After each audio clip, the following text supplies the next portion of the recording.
ഒരിക്കൽ ഒരു ചെറുപ്പക്കാരൻ അദ്ദേഹത്തിൻ്റെ ഗുരുവിനോട് ചോദിച്ചു, ഗുരുജി, ഉള്ളിൽ വല്ലാത്ത ഭാരം, ഇതിൽ നിന്ന് എങ്ങനെ മോചനം കിട്ടും?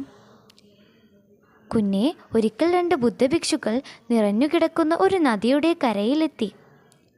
അവിടെ മറുകര കടക്കാൻ വിഷമിച്ച് ഒരു സ്ത്രീ നിന്നിരുന്നു. അവരുടെ വിഷമം കണ്ട് ഒരു ബുദ്ധഭിക്ഷു അവരെ ചുമലിൽ കയറ്റി മറുകര എത്തിച്ചു. സ്ത്രീ നന്ദി പറഞ്ഞ് നടന്നുപോയി. കുറേ ദൂരം നടന്നു കഴിഞ്ഞപ്പോൾ മറ്റേ ഭിക്ഷു ഉള്ളിലെ ദേഷ്യം പുറത്തുവിട്ടു. സ്ത്രീകളെ നോക്കാൻ പോലും അനുവാദമില്ലാത്ത താങ്കൾ ആ സ്ത്രീയെ ചുമലിൽ കയറ്റി കര കടത്തിയത് തീർത്തും തെറ്റാണ്.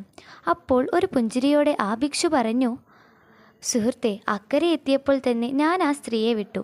താങ്കൾ ഇപ്പോഴും എന്തിനാണ് അവരെ ചുമക്കുന്നത്? വിട്ടുകളയൂ. പഴയ കാര്യങ്ങളെല്ലാം കുടുംബ ബന്ധമായാലും വിഷമങ്ങളായാലും ലെറ്റ് ഇറ്റ് ഗോ.